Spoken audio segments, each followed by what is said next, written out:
Hello there and welcome to another Wine Steward video. Thank you for watching once again our visual or watchable newsletter, if you will. We write and we create this production for those who prefer to watch. So watch away, why don't you? We do this every week to tell you what's coming up. What is coming up now? About, oh boy, 10 days from now. I'm letting you know a little bit late in the game. This is coming up. Actually, it's turning sideways, or we are. I don't really know how to be clever in telling you that finally, after probably taking 2.5 or so years off from the subject, at least as shown in one of our sit-down presentation style tasting sales events, that's a run-on, we are finally returning to Santa Barbara County. Paso Robles? No, farther down. We're gonna go farther down Highway 101, farther away than a day trip, and that's why we think this is worthwhile to you, because we want to tell you about a place that you don't necessarily visit as often as you might, the Napa Valley or Paso Robles. Let's go further down south to a wine region which for many of us became better known because of a movie that was produced or at least released in 2004. It has been that long. Next year is the 20th anniversary of the movie called Sideways. And that actually inspired me to go learn more about that wine region. And so many other people ended up there too. Many people started drinking Pinot Noir and stopped drinking Merlot because of that movie. Love it or hate it, that movie has had an effect on our business, on your wine tastes. It's pretty interesting how that can work. Here's a wine that I hope to show you at that event. This is by Au Bon Climat, founded by Jim Clendenin, who passed away a year or two ago. We have been more recently selling his Barham Mendelssohn, which is one of the only products he had anything to do with, which is not from Sideways country. That's a Russian River Pinot Noir, of which we still have a little bit. Beautiful stuff. But I hope to be showing this Au Bon Climat Pinot Noir. This is called, it's got a funny name or nickname, La Bauge au Dessous, which means something like the party going on upstairs. This is a happy Pinot Noir that I hope to share with you among, let's say, 13 or 14 other wines from Santa Barbara County on 2 Tuesdays from now. I don't even know what that date is yet, but I'm going to be putting this video and the announcement in written form on our newsletter that will go out today, written newsletter that we email out, and we will elaborate on the details. This will happen at 6:30 on a Tuesday night coming up. We will be doing Santa Barbara County 14 ways, 15 ways if I can't restrain myself. It will be delicious. It will be predictable in that, yes, we will have beautiful Pinot Noir such as this. It will be surprising in that we may show you a Cabernet from Santa Barbara County. You know, they all used to taste like cabbages, and now people are taking the grape more seriously and growing it in the right place. And Star Lane has led the way in doing that. So maybe we'll be doing Star Lane, maybe even Crown Point.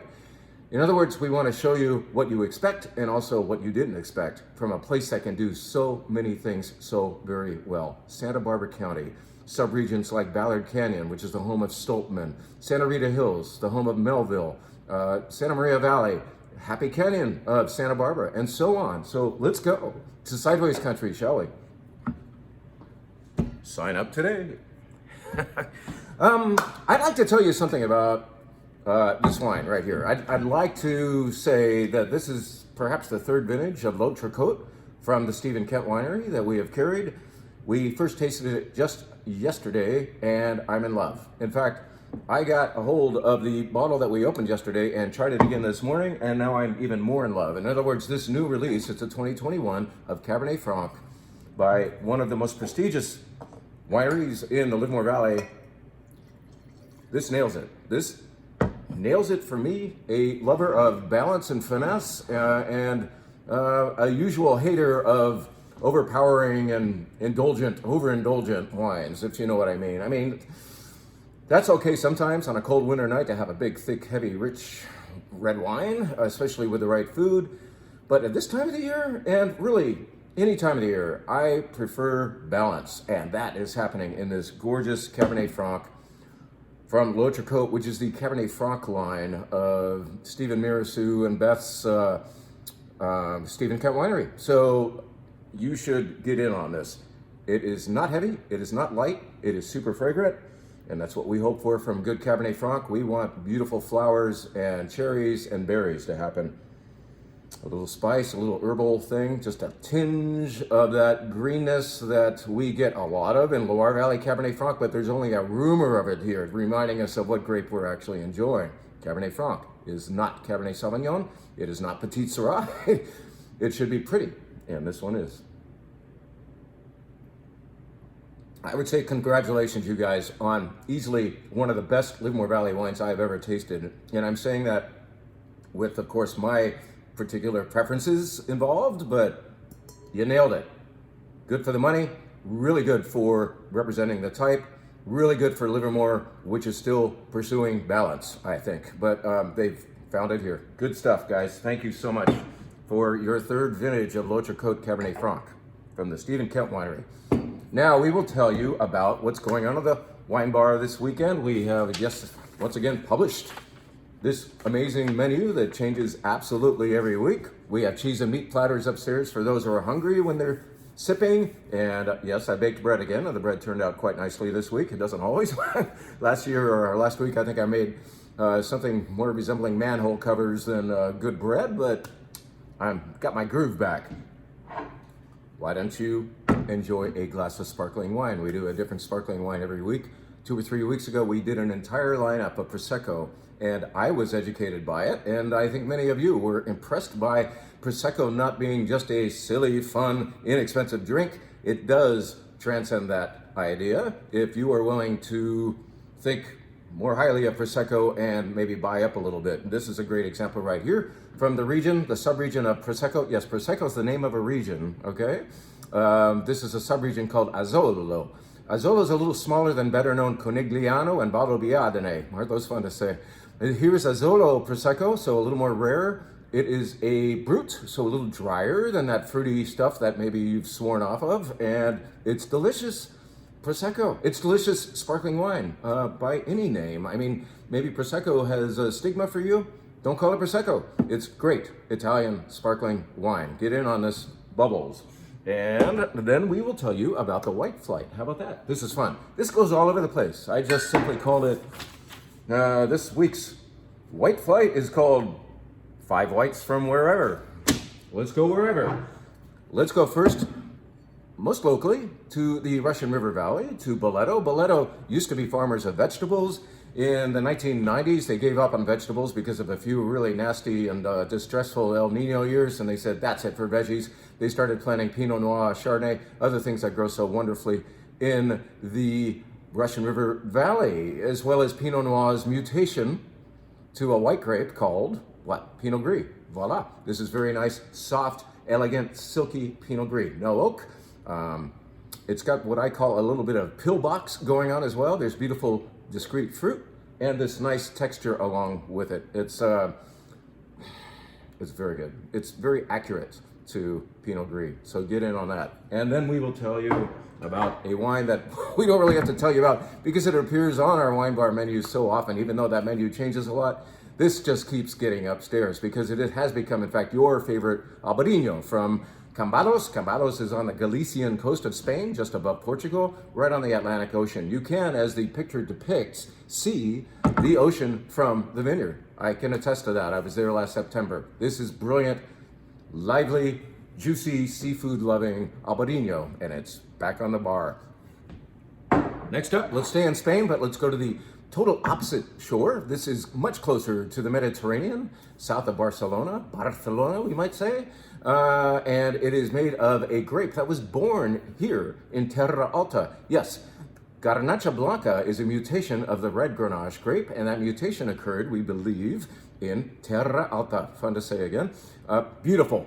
Grenache Blanc, I got a slightly better price by committing to 5 cases, which is kind of a big purchase for us, but I said, everybody's gonna like this. Nobody argues with this delicious white fruit flavored Garnacha Blanca from Herencia Altes. It's just kind of hard to say, but it's easy to love, all right?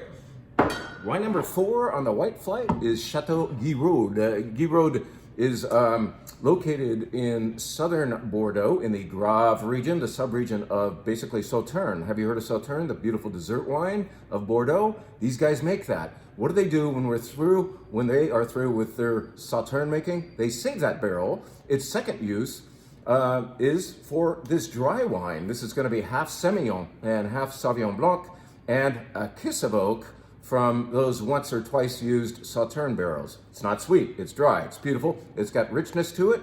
You should think of this, think ahead a little bit toward the fall, which, you know, we're knocking on the door of fall, right? And when the weather gets a little cooler and our butternut squash gets ripe, you can make some squash soup for this. It would be delicious, a little sage, butter, you know, fry up the sage in a little bit of butter and put that on top or into your soup and drink this wine with it. It'll make perfect sense. A little richer. It's kind of like almost Chardonnay body, but totally different set of flavors. Chateau Guiraud.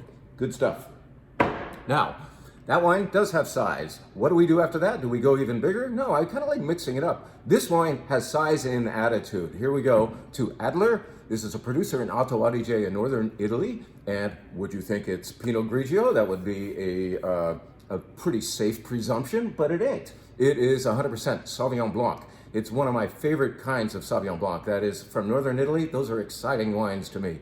This wine has sass in your glass. Delicious Sauvignon Blanc. We've carried it before. We've had it on the wine bar before. We kind of let it go. We forgot we were carrying it. And I just reordered a couple of cases so that we could get it back on the bar for you. And as you know, we often do a couple of wines by the glass only. In other words, they're not part of the tasting flights, but of course you can have glasses of any of these wines, but these are the wines which you must order glasses of, or we ask you to leave. We don't. No, we would never do that. This is by Mirabeau in the Coteau d'Aix-en-Provence, and it's going to be made of Grenache and Cinsault and other delicious things all combined to make a very ethereal pale wine. It does have some nice mouthfeel to it, but it is just wispy in flavor. It has connotations of Speedos and sunflowers and getting kissed 3 times, which happens down there. Not just twice, yeah. You might get kissed 3 times by a beautiful person. So Mirabeau, beautiful, state-of-the-art dry rosé from the south of France, where I believe they just have rosé figured out more than anybody else. And a red wine. Why don't we do a Cabernet? Because the Red Flight will not consist of any Cabernet. We will have Cabernet offered to you by the glass. This is a big sucker grown in the mountains above the Napa Valley, even though it says Napa Valley on the label. It kind of has to, but Priest Ranch, the vineyard for Priest Ranch wines is way up. I think it's called Somerstone or Somerset Vineyard, but it's almost halfway to Lake Berryessa in the mountains above the Napa Valley. And it makes, because it's a mountain Cabernet, a more rugged experience for your mouth. It is going to be kind of like Cabernet Sauvignon verging on Petit Syrah, perhaps. Chunky Monkey Cab. It's good stuff. Very ageable, too.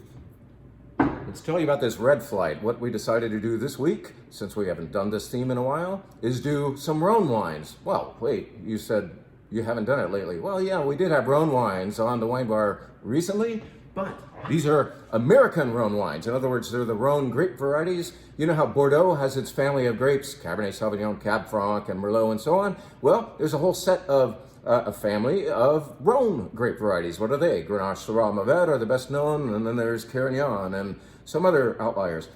Well, let's start here with a wine from our good friend Adam Webb. We hope to have him at the wine bar soon, and I keep forgetting to call him, so let's get one of his wines represented here in the meantime. These are all American made and grown and made, I should say, Rhone varietaled red wines from here and there. And this is from Sonoma County. Our good friend Adam Webb has a really spiffy tasting room just off of the square in Sonoma you could visit. And in the meantime, you can come here and have Whole Hog, which uses, oh my gosh, I need the glasses. This has a lot of different, this is kind of like a Rhone lesson in one wine. Yes, American Rhones, there it is. Syrah, Grenache, Mourvèdre, Carignan, Cinsault, and just a kiss, 1% of the white grape, Viognier, just to make the nose pop a little bit. Whole Hog is followed by a interestingly labeled wine called Star Blanket. You guys aren't reaching for this. It's sitting down there, I think, because you don't understand the label. So let's get this wine up to the wine bar where you will understand what's going on in the mouth. This I'm calling Stoic. The 50% Petit Syrah is definitely giving this Paso Robles wine some beautiful structure. What is making it a little more cheerful is 50% Grenache. otherwise known as garnacha, whatever you want to call it. It's in here, 50-50. Good stuff from Star Blanket. Third wine up brings us right here to the Livermore Valley. Why not represent the home team and have John Evans, otherwise known as Big White House Syrah. There's a bit of a changeover going on at that winery, and we were shown this Syrah as an opportunity to like wipe them out of this entire vintage of probably the last gen of John Evans Syrah. We took it all. We liked it. It's generous. It uses two vineyards, one on the eastern side of the Livermore Valley appellation, and one towards maybe the middle called Dante Robert. Perhaps you know that. It's right across the street from Sycamore Grove Park. This is delicious, full-bodied, and yet intelligent. I like the two things happening in here. It's generous, and yet it really deliciously represents Syrah. John Evan is wine number 3 on the red flight. Well, maybe this flight is an excuse to get plus de vie back up here, or we could say plus de vie. I'm told by the French people that it's more positive spin to say plus de vie. It has a slightly different connotation. Anyway, we can talk about that when you're having a glass of it or enjoying it on the flight at the bar. But this is our submission to you of maybe what could happen in the Livermore Valley. This time it's actually from Oakley, from very, very old vines in Oakley. That is Contra Costa County. We have to call it San Francisco Bay here. Contra Costa County, I don't believe, is quite yet approved as a wine region that you can note on a label. I might be wrong there. We might have moved toward that already. I digress. This is 60% Carignan, 40% Mourvedre. So it's what I call the two curmudgeons of the Rhone grape family. I mean, they don't have just one, they have two. What I mean is those grapes can be gruff, but the combination of the two and the way they were fermented, where the Mourvedre was entirely whole cluster, and this was a co-fermentation where they fermented together, and they make an ice. This is delicious red wine. Yes, it's got the darkness of Carignan, but the Mourvedre is happy fruit added to it because of the whole cluster, kind of semi-carbonic maceration. We can explain all that later, all right? Domaine de plus de vie from the wine steward. It's exclusive to us. We basically made this wine. It's cool. The final wine on the flight takes us to one of our favorite non-California places called what? Washington State for Avenilla. Avenilla is going to be a GSM? No, it's a GMS. In other words, we typically identify in the order of appearance the ingredients of a blended red. So Grenache is the main part, and then M. Mourvedre is the next part, and then a little bit of Syrah is tossed in as well. This wine really reminds me of good Châteauneuf-du-Pape from the southern Rhone Valley of France, except we're going to the northwest for it, from Avenilla. Small production, delicious, thoughtful, food-craving wine. So that's it, guys. Thank you for watching. Come to the wine bar. Sign up for that Sideways Country event. It'll be fun to return to that subject at long last. And thank you for all you do here with us at the Wine Steward.